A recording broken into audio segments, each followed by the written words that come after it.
the Sexy Jutsu should have been used more in the Naruto series.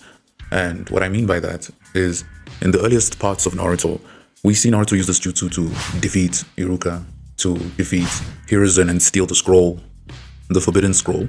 He uses it to defeat Ebisu Sensei. And then finally we see him use it to trick Jiraiya, basically, or convince Jiraiya to train him. Although I know that, character-wise, Jiraiya was going to teach Naruto anyway. He just needed a reason to do so. So why am I saying this? I'm saying this because it's part of Naruto's character. Naruto has always been a trickster type of character, at least in the earlier parts of the series. And a bit of that characterization is part of him trying to gain attention, but I think it was still in the blood of who he was, who he is, until obviously in part 2 of the series it's taken away, and you can even go as far as to say it was taken away before the time skip. That's a different video topic. But focusing on the Sexy Jutsu, the Sexy Jutsu proves itself as an effective technique in the world of Naruto, despite Naruto's personality being part of it. You even see Naruto contemplate when he uses it. I forgot whether it was on Jiraiya or it was Jiraiya. When he uses it against him, Naruto himself analyzes and says, hey, I see that this is very useful against adults. And so its effectiveness is a very big draw to it. But then on top of that, we can add in world building. So world building wise, it's also great because it basically pushes forward the main motif, or rather aesthetic of the show, which is the ninja. And so ninja use trickery and they use deception. And yes, I do know that just because the inspiration for the concept of the show being ninja doesn't mean that they have to follow a strict guideline of how ninjas are or how ninjas look. The same thing with wizards or knights. You can make your knights or wizards into however you actually want them to look like or act like, but usually there's a specific element that you keep. For Kishimoto's story, Naruto, the element that's kept the most is the concept that ninjas are tools. But I think the deception on Naruto's part would have worked so well because it would have been a viable way that we can say that Naruto can get himself in a winning position in fights that would not be normally justified. And you could also use it to portray characteristics of different characters and to basically deepen their writing, if you want to do that, of course. So what I mean by that is that on some characters it would work, and then other characters you just get an eyebrow raise, and on some other characters it just wouldn't work at all. So an example of this is that if Naruto used Sexy Jutsu on Pain and he simply cut through the Sexy Jutsu, it would be more revealing rather that Pain is focused on his conquest to peace.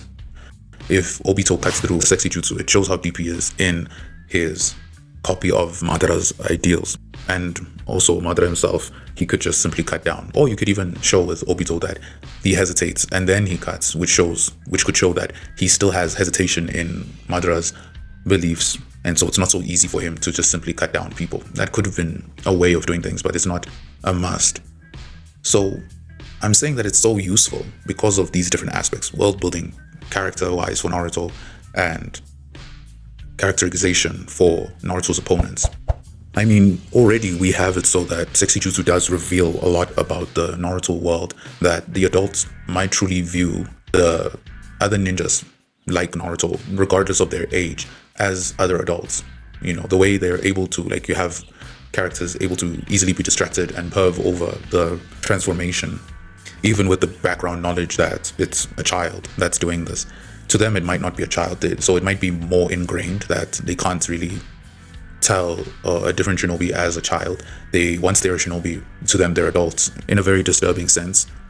Or it can just be used as in-world humor for the sake of humor, and so the people that find it funny can still find it funny, and the people that don't find it funny won't find it funny. It just wouldn't matter. But I still believe that its uses as a story device can be immense. But what this would also mean is that the presentation would have to be different depending on the moment. So the way it's presented, especially in the anime, there's a music change and the background becomes pink and sparkly. You have the clouds and stuff like that. I think you can still keep the clouds, obviously, to hide the private areas. Or if you, for whatever reason, Kishimoto decides to release the Naruto series, but for an adult audience, you can take away the clouds. But I was thinking that the execution can be similar to when someone is tricked with the substitution jutsu or the shadow clone jutsu itself. And so the surprise factor would be that all of a sudden the person you're about to punch from the clouds is a woman from nowhere. So it can be the surprise factor that it's a naked woman out of nowhere, and there's the surprise factor of it's a different opponent in general. And so obviously with this suggestion, it's simply a suggestion of something that I would have liked to be applied more into the series because of its great uses, or the chance of its uses. It doesn't take away from the Naruto series in its quality. It doesn't subtract, or would it add on? I think it would just be something that you add on and people would notice and say that, oh, that's a very smart way of using the Sexy Jutsu. Yeah, so I know this was a quick one. I just wanted to say this because I had it on my mind that the Sexy Jutsu was actually quite a useful technique, and it would have been interesting to see how different characters, opponents Naruto faces, would have reacted to it. Not in a comedic manner where it's like, oh, how funny, Madara had to punch a Sexy Jutsu clone, but to say as a serious battle strategy and how it can reveal more about those characters that he's fighting as well. So I just really was having that on my mind. I hope you enjoyed the video. I'll see you next time.